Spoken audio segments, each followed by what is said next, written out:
اعوذ باللہ من الشیطان الرجیم، بسم اللہ الرحمن الرحیم۔ السلام علیکم پیارے بچوں، آج ہم سائنس کا 8ویں جماعت کا سبق نمبر 1 جانداروں کی دنیا اور خوردبینی جاندار کی جماعت بندی اس سبق کا مطالعہ کریں گے۔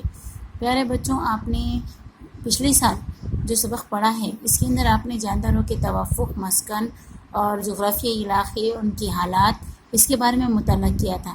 لیکن دنیا میں ہزاروں کروڑوں جاندار ہیں جو الگ الگ خطوں میں الگ الگ جگہ پائے جاتے ہیں۔ ماحول کے حساب سے جیسا ان کی آب و ہوا ہوتی ہے وہاں اس قسم کے جاندار پائے جاتے ہیں۔ اب اس کا سب کا مطالعہ ہمارے لیے کرنا ضروری ہے، تو سائنس کی طالب علم ہونے کی وجہ سے ہمیں سب سے پہلے یہ پتہ چلنا چاہیے کہ جاندار کتنے قسم کے ہیں، کہاں پر ہے، کس طرح ہے۔ تو ہمارے سبق کی تمہید یہ ہے کہ جانداروں کی دنیا، یعنی کون کون سے قسم کے جاندار دنیا میں پائے جاتے ہیں، اور خوردبینی جاندار۔ اب بچوں، خوردبینی جاندار ان جاندار کو کہتے ہیں جو ہمیں سادی آنکھ سے دکھائی نہیں دیتے، خوردبین کی مدد سے ہم اسے دیکھ سکتے ہیں، اسی لیے انہیں خوردبینی جاندار کہتے ہیں۔ تو اس کی جماعت بندی کرنا ضروری ہے۔ آپ نے دیکھا ہوگا کہ ہم اپنے گھر میں سلیقے سے ہر چیزیں رکھتے ہیں، اور جیسا کہ آپ نے الماری میں کتابوں کا دیکھا ہوگا، الماری میں کپڑے رکھنے کا طریقہ دیکھا ہوگا، تو آسانی سے ہمیں وہ سب چیزیں دستیاب ہوتی ہیں۔ اسی طرح سے سائنس میں بھی الگ الگ سائنسدانوں نے کئی سال تک ان کا مطالعہ کیا اور انہیں ایک الگ الگ گروپوں میں تقسیم کیا ہے، تاکہ ہمیں اس کا مطالعہ کرنے میں آسانی اور پریشانی نہ ہو، آسانی ہو، اور ہم اس کے بارے میں جان سکیں۔ تو سب سے پہلے اگر ہم تاریخ کے جھروکوں سے دیکھیں، یعنی کہ سب سے پہلے اس طرح کی کوشش کس نے کی، تو 1735 میں سائنسداں کارلس لینس نے جانداروں کو دو گروہوں میں تقسیم کیا۔ نمبر 1 گروپ ہے نباتات اور دوسرا گروپ ہے حیوانات۔ اس زمانے میں نباتات، جیسے کہ آپ سب جانتے ہیں، پیڑ پودے، پھول پتے، چھوٹے سے پودے سے لے کے بڑا درخت تک، کچھ جو پھل دیتے ہیں، کچھ جو پھل نہیں دیتے، سایہ دار ہے، کانٹے دار ہے، یہ سارے قسم کے نباتات، چاہے وہ ریگستانی علاقے میں ہو، پانی سمندر میں ہو، زمینی ہو، زمین کے اندر ہو، یہ سارے نباتات اور حیوانات۔ اس کے اندر آپ دیکھیں گے ایک باریک سی چونٹی سے لے کے بڑی سی شارک، ویل مچھلی، یہاں تک کہ ہم بھی، کیونکہ یہ ضروری اس لیے ہے کہ بیٹے 2011 کی جو مردم شماری ہوئی ہے اس کے مطابق ہم نے بری اور بحری، یعنی زمین پر پائے جانے والے اور سمندر میں پائے جانے والے جو جانداروں کا مطالعہ کیا، تو 87 ملین جاندار ہماری اس دنیا میں وجود میں ہے۔ اب پتہ نہیں اور کتنے پیدا ہوئے اور کتنے ہوں گے، بڑھیں گے آگے زمانے کے ساتھ ساتھ۔ تو سب سے پہلے 1735 میں اس سائنسدان نے 2 گروپ تیار کیے۔ پھر 1866 میں ہیلی لی نام کے سائنسدان نے ان جانداروں کو 3 گروہوں میں تقسیم کیا۔ نمبر 1 پروٹسٹا، نمبر 2 نباتات، نمبر 3 حیوانات۔ اس طرح سے یہ جو الگ الگ سائنسدانوں کی اس کے اوپر جو مطالعہ ہے وہ بڑھتا چلا گیا۔ اب پروٹسٹا کا مطلب ہے کہ پہلا جاندار، پہلا حیوان جو دنیا میں وجود میں آیا، پھر نباتات، پھر حیوانات۔ اس کے بعد 1925 میں چیٹن نام کے سائنسدان نے 4 گروپ میں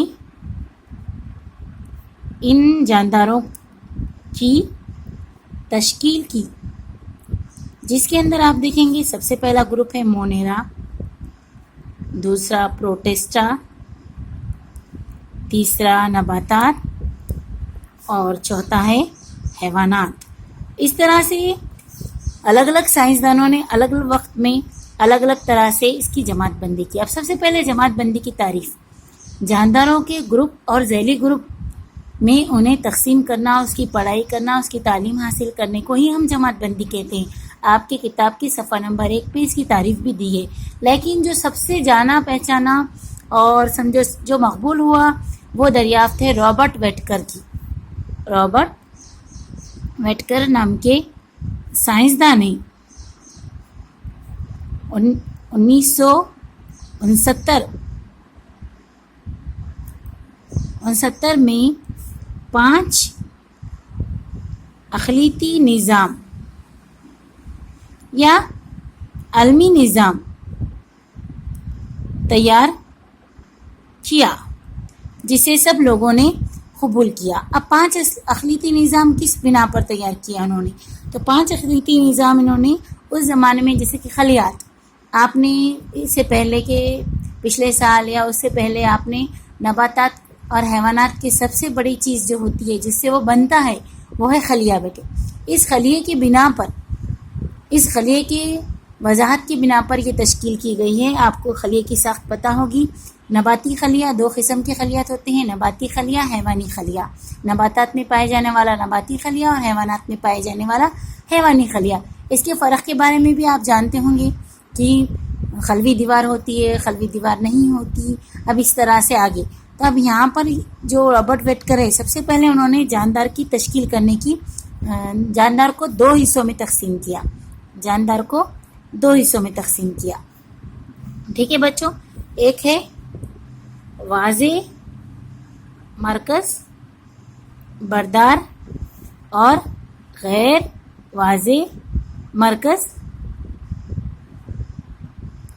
بردار، یعنی جانداروں کے ایسے خلیات جس کے اندر واضح کا مطلب ہے کہ سب چیز صاف نظر آنا، اور خلیے کا سب سے مین حصہ ہوتا ہے مرکزہ۔ تو ایسے خلیات جس کے اندر، یا ایسے جاندار جس کے اندر ان کا واضح خلیہ نظر آ رہا، واضح مرکزہ نظر آ رہا ہے، اور ایسے جاندار جن کا واضح خلیہ نظر نہیں آ رہا ہے۔ یعنی خلیہ تو ہے اندر، خلیے کے اندر مرکزہ ہے، باقی سب چیزیں ہمارا ابھی تیار نہیں ہوئے یا دکھائی نہیں دے رہے ابھی ہمارے کو، تو وہ غیر واضح مرکز بردار۔ ان دونوں حصوں میں اسے تقسیم کیا گیا۔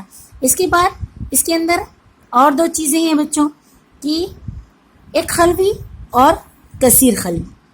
اب ایک خلوی یعنی ایک ہی خلیے سے تیار ہونے والا حیوان یا نباتات، اور کثیر خلوی یعنی کہ بہت سارے، ان گنت، جسے ہم کاؤنٹ نہیں کر سکتے، زیادہ سے زیادہ خلیات۔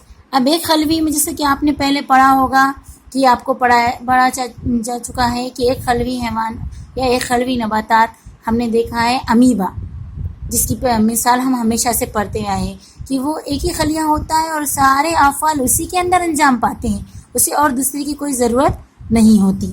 تو ایک خلوی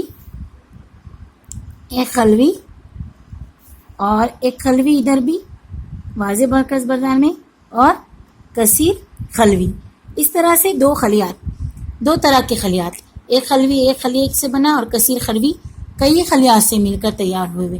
غیر واضح میں ایک خلوی، جس کی مثال ہم دے رہے ہیں، پہلا ایک عالم جس کو اس نے بنایا ہے، عالم مونیرا۔ ٹھیک ہے بچوں، جو ایک خلوی ہے۔ اب ہم آگے پڑھیں گے کہ عالم مونیرا ایک خلوی کیا ہوتا ہے، کس طرح اس کے اندر بتایا جاتا ہے کہ کون کون سے جاندار ہیں، اس کی کیا خصوصیات ہے وغیرہ۔ اب یہاں پر ایک خلوی کی مثال ہے پروٹسٹا عالم۔ اب کثیر خلوی میں بچوں اس کو 3 حصوں میں تقسیم کیا گیا ہے، الگ الگ 3 حصوں میں تقسیم کیا گیا ہے۔ پہلا ہے عالم پھپھوند،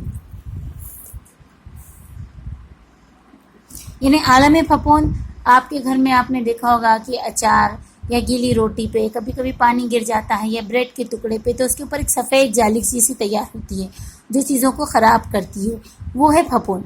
یہ اصل میں ایک نباتات ہے، مگر یہ غیر خود کفیل ہے، جو اپنی غذا خود تیار نہیں کر سکتا ہے، طفیلی ہے، دوسرے کسی کو نقصان پہنچا کر اس کی غذا تیار کرتا ہے۔ اس کے بارے میں بھی ہم اگلے سیشن میں دیکھیں گے۔